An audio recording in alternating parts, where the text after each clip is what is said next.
Today we're going to go over how to run a great virtual meeting, protocols for success in a virtual world.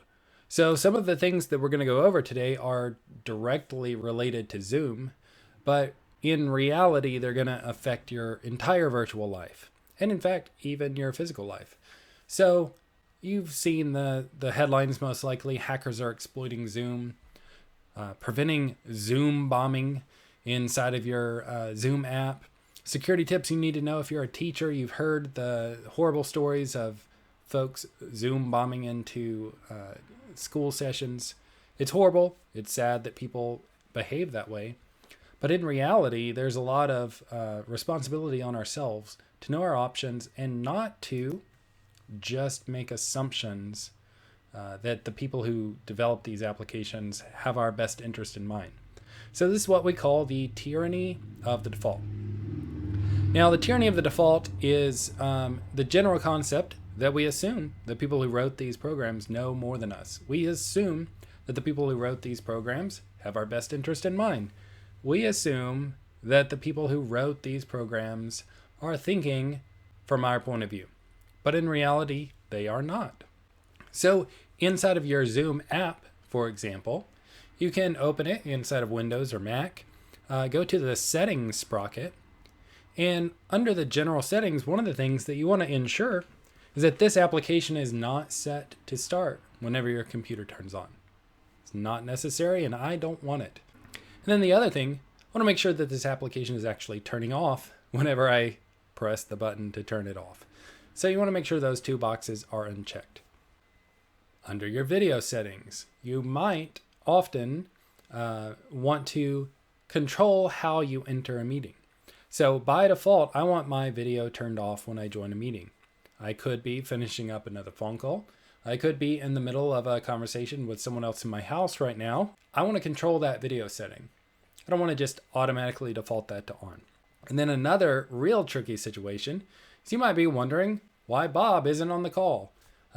You're looking at your Zoom screen, you see all of the participants, but Bob isn't there. Well, in reality, Bob is there, but his video is not turned on. And Zoom, by default, hides non-video participants.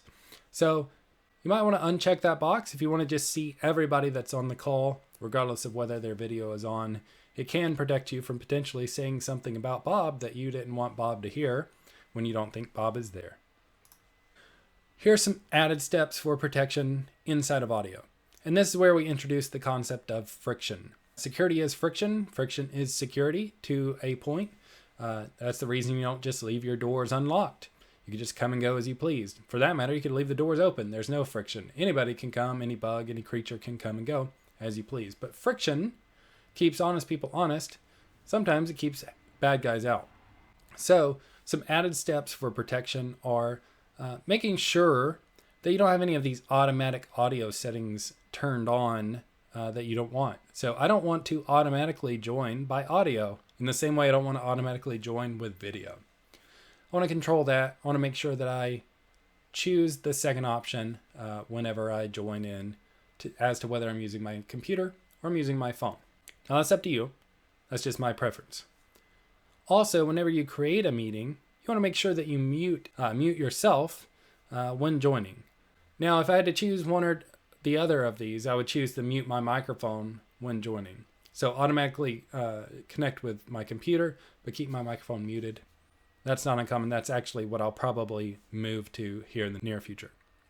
Now, it's important as well not to forget all of the settings that exist inside of the web.